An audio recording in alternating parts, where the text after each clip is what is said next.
আসসালামু আলাইকুম, welcome back to my channel. আজকে আমি দেখাবো নদীর ছোট মাছের ভর্তা রেসিপি।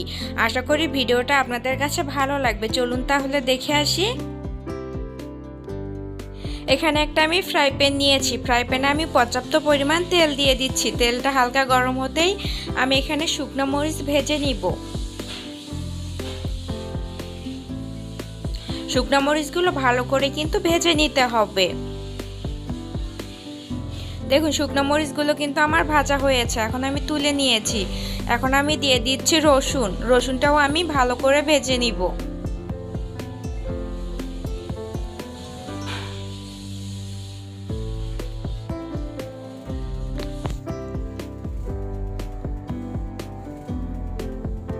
দেখুন, রসুনটাও কিন্তু আমার ভাজা হয়েছে। আমি লালচে ব্রাউন করে রসুনটা ভেজে তুলে নিয়েছি।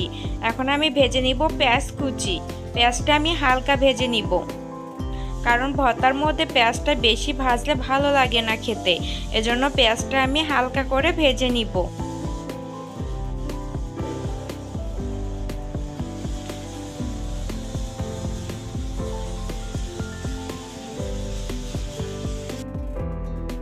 নদীর ছোট মাছ যদি এইভাবে ভেজে ভর্তা করেন তাহলে গরম ভাতের সঙ্গে আর কিছুই লাগবে না। একবার হলো বাসায় ট্রাই করে দেখবেন।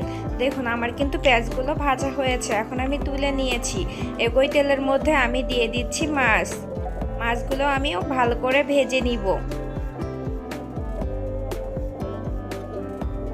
সামান্য একটু হলুদ দিয়ে দিচ্ছি,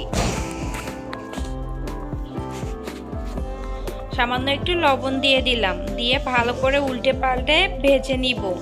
মাছগুলো যত ভালো ভাজা হবে ভর্তার টেস্টটা কিন্তু আরও দ্বিগুণ বেশি হবে। এইটা লক্ষ্য রাখতে হবে যে মাছটা ভালো করে ভেজে নিতে হবে। দেখুন, আমার কিন্তু মাছটা ভেজে নেওয়া হয়েছে, আমি আর একটু নেড়ে চেড়ে নামিয়ে নিব। দেখুন, আমি কিন্তু মাছটা ভাজা হয়েছে, নামিয়ে নিয়েছি। এখন আমি ভর্তা করে নিচ্ছি। এখানে আমি শুকনো মরিচগুলো একটু লবণ দিয়ে ডলে নিচ্ছি। দেখুন, আমার কিন্তু শুকনো মরিচগুলো ডলা হয়ে গিয়েছে। এখন আমি ভেজে রাখা রসুনগুলো দিয়ে দিচ্ছি। রসুনগুলো দিয়ে আবারও আমি ডলে নিব।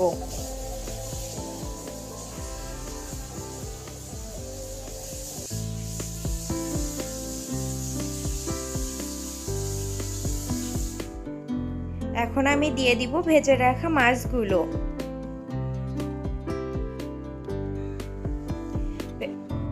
এইভাবে যদি ভর্তা করেন বিশ্বাস করবেন না, পরিবারের সবাই চেটে পুটে ভাত খাবে। আর আমার ভিডিওটা যদি আপনাদের কাছে ভালো লেগে থাকে তাহলে প্লিজ সাবস্ক্রাইব করে আমার পাশেই থেকে যাবেন।